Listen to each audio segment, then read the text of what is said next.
Affair और extra marital affair का क्या मतलब होता है, आज के बाद हम इन कॉन्सेप्ट्स को डिटेल में समझेंगे। ठीक है जी।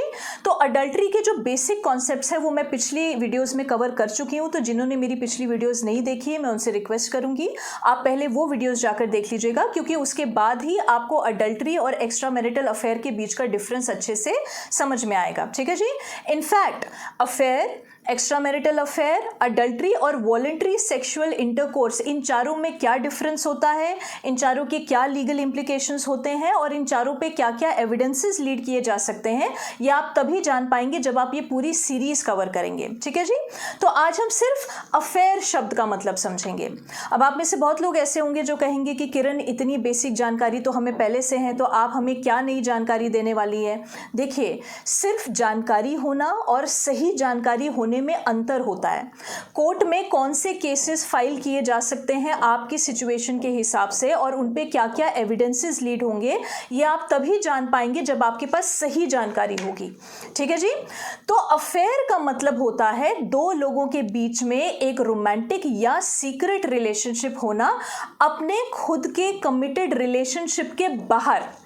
ठीक है जी। फॉर एग्जाम्पल, एक लड़का या एक लड़की जो एक कमिटेड रिलेशनशिप में है लेकिन उनकी शादी नहीं हुई है, अगर वो किसी और के साथ यानी कि किसी थर्ड के साथ किसी रोमांटिक, सीक्रेट या इमोशनल रिलेशनशिप में आ जाते हैं, उसमें इन्वॉल्व हो जाते हैं, वो डेट करने लगते हैं, तो उसे हम अफेयर बोलते हैं।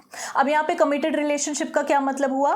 कमिटेड रिलेशनशिप का मतलब होता है एक ऐसा रिश्ता जो लॉयल्टी और ट्रस्ट पे बेस्ड है और जिसे निभाने का जो इंटेंशन होता है वो लॉन्ग टर्म होता है। ठीक है जी। तो कहने का मतलब यह है कि जब हम अफेयर शब्द का, सिर्फ अफेयर शब्द का इस्तेमाल करते हैं तो वो अनमैरिड लोगों के ऊपर अप्लाई होता है, और जब हम एक्स्ट्रा मैरिटल अफेयर शब्द का इस्तेमाल करते हैं तो वो मैरिड लोगों के ऊपर अप्लाई होता है।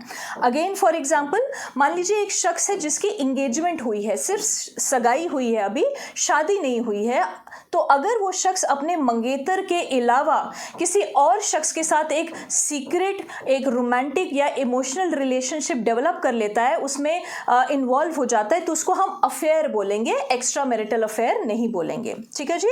तो यही अफेयर और एक्स्ट्रा मैरिटल अफेयर के जो कॉन्सेप्ट्स हैं उनको हम आने वाली वीडियोस में डिटेल में कवर करेंगे।